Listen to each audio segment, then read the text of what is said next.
Hi, this is 8th grade science, Wednesday, Thursday, and Friday's work, November 11, 12, and 13. Wednesday, November 11th, will be a live class on Zoom.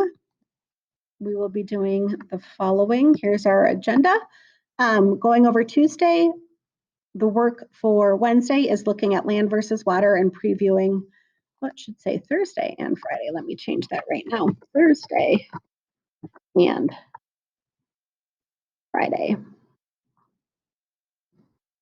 Here we go. So on Tuesday, you were doing ocean currents and climate. You were building your background knowledge by watching a video and reading about climate, following the links and answering questions and completing assignment 15. If you have not done these things right now, you need to please pause this video and complete the work on your own. Here, we're making sure you know the difference between weather and climate. Weather defined as the state of the atmosphere at some time and place, while climate is the average weather over a period of time, usually 30 years or more. Then we're looking at the classification system. There are 6 different climates: tropical, dry, moderate, continental, and polar. That is actually 5, my mistake, 5 climates. I was trying to count and talk at the same time. Here we have tools for forecasting climate and weather. They include things like weather balloons and satellites. They use airplanes and radar. Now we could probably add drones to the list, looking at wind speed, precipitation, temperature, and humidity. Students that were on the Zoom would watch the climate types and ocean currents brain pops. Your web venture, the answers are as follows. Climate is the average weather in a place over many years. The Coriolis is the curvature of Earth's winds due to rotation, and here's a picture of what that looks like. Oceans affect climates around the world because they are able to absorb, store, and transport heat from the sun. Oceans have a huge impact on climate around the world. Surface currents are caused by wind. Deep ocean currents are underwater currents that circle the globe, and they are driven by differences in density. El Nino is a warm water event, and it affects weather in the United States by having warmer and drier winters. La Nina is a cool water event, and it usually means a colder, wetter winter. Again, in Minnesota, El Nino is warmer and drier.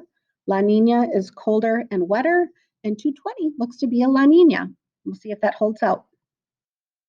Here you had to go and look at the different currents of water. The warm currents are noted here in red. So we're seeing the warm water start out as we would expect along the equator here. Again, this is along the equator. As the water moves towards the poles, it then cools. And you'll see that here too. As the water moves towards the poles, it cools. Then it'll circulate back up towards the equator and be warmed again. Here we're going to do an experiment where we're looking at sand and water. This is the procedure students would use if we were in the classrooms. Here is a picture of what that looks like. We have a light. I have a beaker of sand, a beaker of water, equal volumes, thermometers in them, and I'm recording the temperature. I'm changing the substance. I've got sand and water, and I'm recording information on temperature. Here's where I would record my data, and for today, I'm just going to provide you the data. The data looks like this. Please pause the video and jot this down in your digital notebook. Then, once you have copied it down into your digital notebook, you need to graph the data. You want to graph the temperature over time. Temperature over time for this one. And then answer the conclusion questions. Please pause the video again and graph your data and answer the questions.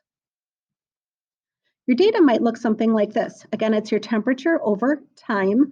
We see the soil heats up and loses heat very quickly, while the water, it takes much more time to heat up and then it retains that heat.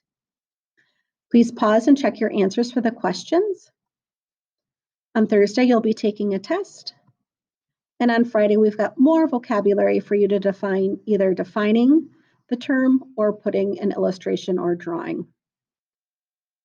To-do list, study. Thursday's work again is the test, and Friday, define or illustrate the terms. Thanks for watching. If you have questions, let me know.